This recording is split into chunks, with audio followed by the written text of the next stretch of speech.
Hi everyone, I am your mentor CP. Welcome to our brand new channel CP Sir Official.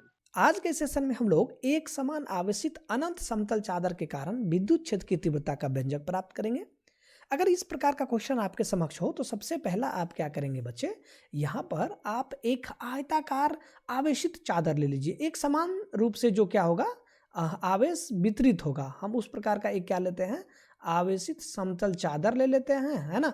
और इसका नामकरण कर देते हैं। इसका नामकरण हम लोग कर दें तो यहाँ पर बात बन जाता है कितना, ABCD। कितना बन जाएगा, ABCD। इसका नाम देता हूं मैं A, ये हो गया B, और ये C, और ये D।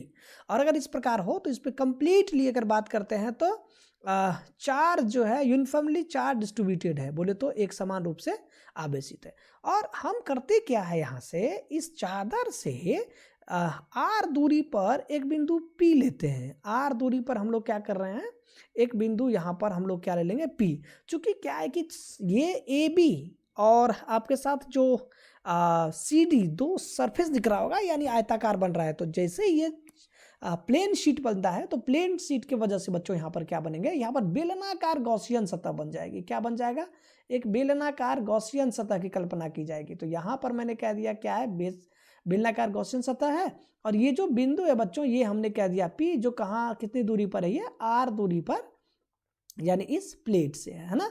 चलिए, तो सेम क्या होगा, दूसरी छोर भी तो बनेगा। अगर हमने कहा कि ये जो आपका प्लेट बना है बच्चों, ये यानी BC, और ये जो बात बन रहा है बच्चे BCD और A वाला, यानी इसके हम बाहरी क्षेत्र में अगर हम प्लेट बनाए हैं इस तरह का, तो इसके अंदर भी तो बनेगा, नहीं इस तरफ भी तो बनेगा। और इस तरफ को हम लोग क्या करते हैं, इसको हमने डॉटेड डॉटेड दे दिए, ताकि लग रहा है कि आपको बना होगा, दिखता नहीं है ना अंदर की तरफ। तो यहाँ पर भी क्या बन रहा है, एक आपका गॉसियन सतह की कल्पना कर रहे हैं। तो मैंने इसका नाम अगर बच्चों यहाँ पर P1 दे दिया, तो इसका नाम अपन क्या करना पड़ेगा, P2 करना पड़ेगा, है ना बात सही। अगर इसका सरफेस एरिया की बात करता हूं मैं, अगर मैं A कर दूं तो ये वाला जो पार्ट बन रहा है बच्चे, यानी इसको हम लोग DA कह सकते हैं। तो यहाँ पर क्या, दो आपको बिंदु दिख रहा है, क्योंकि दोनों एक दूसरे के अपोजिट में बन रहा है। तो हम इसको लिख सकते हैं, सबसे पहले अपना क्या लिखना पड़ेगा कि माना ABCD एक आयताकार क्या है, ये समतल आवेशित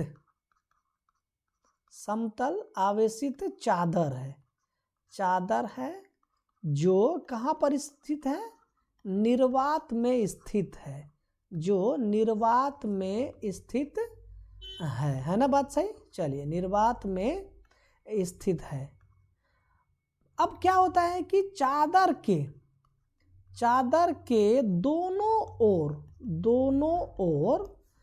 R दूरी पर दो बिंदु कौन सी, R दूरी पर दो बिंदु की बात कर रहे हैं।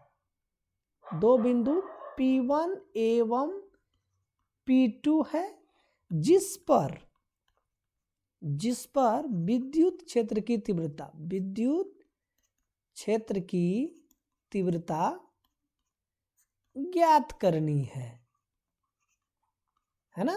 तो चलिए, ज्ञात करनी है तो हम एक काम और कर सकते हैं बच्चे। मान लेते हैं कि जो R दूरी है बिंदु P पर, वहां पर एक गॉसियन सतह की कल्पना कर दिए। तो यहां पर कह सकते हैं बिंदु P1 एवं P2 पर एक बेलनाकार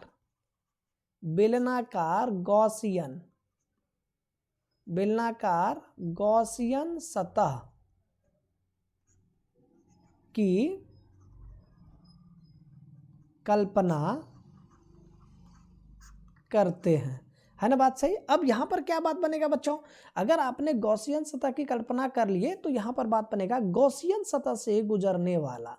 तो यहां से कह सकते हैं गॉसियन सतह से गुजरने वाला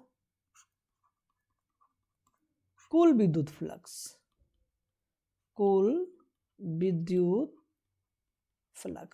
तो कितनी बन जाएगी। अगर हम गॉसियन सतह से बात करते हैं और वहां से जो विद्युत फ्लक्स निकल रहा है बच्चे, वो किसके करीब बन जाता है, यानी बन जाएगा फाई इक्वल्स टू किसके करीब, यानी बन जाएगा ई और डॉट बोल दीजिए कितना ds या da कर दीजिए, आपने एरिया वेक्टर a ले लिए हो तो। अगर यहाँ पर आप दिखाएं इसको, आपने एरिया वेक्टर का नहीं दिखाया हो तो यहाँ पर पहले विद्युत क्षेत्र की तीव्रता को दिखाइए, यानी ये बन रहा है बच्चे कितना, यानी ई, और इसी के तरफ आपका क्या बन रहा है, da वेक्टर इधर बन रहा है। तो फिर यहाँ पर भी विद्युत क्षेत्र की तीव्रता क्या बन रही है बच्चों, यानी ई, फिर यहाँ पर भी जो da बन जाएगा वो किसके करीब, यानी इसी की तरफ बनेगा, क्योंकि बेलनाकार है और ये जो सतह बन रहा है इस पे परपेंडिकुलर होना चाहिए, तो परपेंडिकुलर आपको यही दिखेगा, है ना।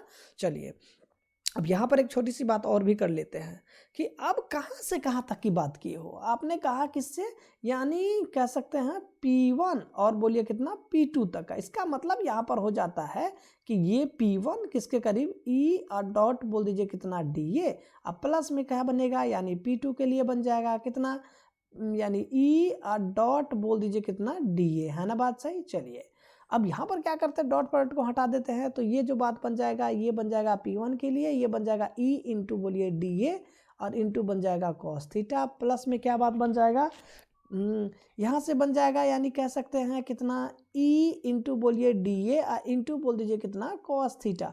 अब क्या है कि इन सिचुएशंस में देखिए दोनों कंडीशंस में क्या बात बनता है बच्चों, यहाँ पर जो थीटा बन रहा है, यहाँ पर देखिए दोनों एक ही डायरेक्शंस में, यहाँ भी और यहाँ पर भी, है ना। डायग्राम को देखिए तो यहाँ पर एंगल जो बनेगा वो कितना डिग्री बन जाएगा, एंगल आपका बनेगा, यानी कह सकते हैं हम लोग 0 डिग्री, कितना डिग्री बन जाएगा, 0 डिग्री। तो यहाँ से cos 0 का वैल्यू आपको पता ही है, तो यहाँ से हम लोग कह सकते हैं बच्चों कितना, यानी कह सकते हैं, यानी E इंटू बोलिए da इंटू बोल दीजिए cos 0 डिग्री, प्लस बोलिए किसके लिए, P1 के लिए, प्लस में क्या बन जाएगा, ये बन जाता है P2 के लिए, ये बन जाता है E इंटू बोलिए da इंटू बोलिए cos कितना 0 डिग्री, है ना बात सही। चलिए तो यहाँ पर क्या बात बनने वाला है, यानी अगर हम बात करते हैं P1 के लिए तो बात बन जाएगा बच्चे कितना E इंटू बोलिए कितना da, और cos 0 का वैल्यू 1 होता है तो लिखने की कोई आवश्यकता ऐसी नहीं है, तो यहाँ पर बात बनेगा P2, तो ये बन जाएगा E इंटू बोल दीजिए कितना da।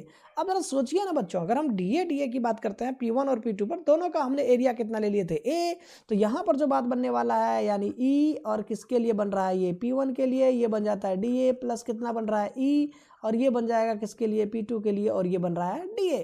तो यहाँ पर एक छोटी सी बात आ जाता है, यानी P1 किसके लिए da बराबर कितना, यानी P2 कितना da बराबर क्या बन रहा है a, तो दोनों के लिए बात बन जा रहा है a, EA अब प्लस बोल दीजिए कितना EA, ये किसके करीब बन जाता है, फाई के करीब। तो यहाँ से अब फाई इक्वल्स टू कितना बन रहा है बच्चे, 2E इंटू बोल दीजिए कितना a। अब आप इसको ना एक इक्वेशन मान लें, आप इसको इक्वेशन मान लीजिए फर्स्ट, लेकिन आप जानते हैं यहाँ पर गॉस प्रमेय क्या कहता है बच्चे, गॉस प्रमेय कहता है क्या कि बंद सतह से गुजरने वाला कुल विद्युत फ्लक्स उसके परिवध आवेश का कितना 1/ε0 होता है। तो यहाँ से कह सकते हैं बच्चों, यानी गॉस किससे, प्रमेय से। तो गॉस प्रमेय क्या कहता है, फाई इक्वल्स टू बन रहा है, यानी क्यों बाय बोलिए ε0। यहाँ पर जो बनेगा बच्चों, यानी कह सकते हैं जो आपका रैखिक आवेश घनत्व है, यानी अगर बात करें इस पर क्या बनता है, तो इस चार्ज पर जो रैखिक आवेश घनत्व बनेगा वो कितना बन जाएगा, इस पर बन जाएगा कितना, प्लस सिग्मा, कितना बन रहा है ये, यानी बन जाएगा इस पर प्लस सिग्मा। प्लस सिग्मा क्या है, रैखिक आवेश घनत्व, है ना, कहीं यहाँ पर जिक्र कर दीजिएगा इसमें थ्योरी में। चलिए अब यहाँ पर हम छोटी सी बात करते हैं कि सिग्मा जो बनेगा वो किसके करीब बनता है, ये Q बाय A के करीब बनता है, लेकिन Q बराबर बनेगा सिग्मा इंटू A। अब यहाँ पर हम कह सकते हैं इसको कितना, सिग्मा A अपॉन में बोलिए ε0, इसको मान लेते हैं जी 2। अब यहाँ से कहते हैं समीकरण किससे, समीकरण 1 एवं बोल दीजिए किससे, समीकरण 2 से। अगर ये समीकरण 1 और 2 से अगर आप निकालते हो तो यहाँ पर बन रहा है 2EA बराबर कितना, सिग्मा A अपॉन में बोलिए ε0। तो यहाँ से एक छोटी सी बात ये भी आ जाता है, तो ये और ये आपका कैंसल आउट, A से कैंसल आउट हो रहा है, यानी 2E इक्वल्स टू बन जाता है सिग्मा बाय ε0। हमें विद्युत क्षेत्र की तीव्रता चाहिए तो सिग्मा अपॉन में क्या बनेगा, यानी 2 और बन जाएगा ε0। तो यहाँ पर आपका जो फाइनल वैल्यू आ गया बच्चों, ये जो डेरिवेशन आ गया कितना आ गया, 2 यानी सिग्मा बाय 2ε0। बच्चों कभी कभी ये होता है कि अगर हम बात करें कि चार्जिंग कंडक्टर सरफेस के नियर अ चार्ज कंडक्टर, आपसे पूछेगा कि अगर मान लीजिए अनंत लंबाई का हो तो आप तो ये वाला फार्मूला लगा देंगे, है ना। और यहीं पर अगर आ जाता है किसके लिए कि electric field near a charge conducting surface, electric field, देखिए जरा लिख सकते हैं हम लोग ऑब्जेक्टिव के लिए, electric field near a charge conducting surface. अगर ये वाली बात हो यानी किसी भी चालक के निकट कितना बनेगा तो सिग्मा बाय कितना बनेगा एप्सिलॉन नॉट। तो ये बातें ध्यान रखिएगा। अगर ये परिमित दे देता है, परिमित देता है तो ये वाला, अगर अनंत दे देता है तो क्या बनेगा आपका सिग्मा बाय 2 एप्सिलॉन नॉट। तो ये दोनों ऑब्जेक्टिव में क्वेश्चन डाला जाता है और ये वाला जो क्वेश्चन होता है ये 5 मार्क्स में आपको पूछता है। आई होप आपको ये समझ में आया होगा। बाकी मिलेंगे नेक्स्ट टॉपिक के साथ, तब तक के लिए okay bye and take care.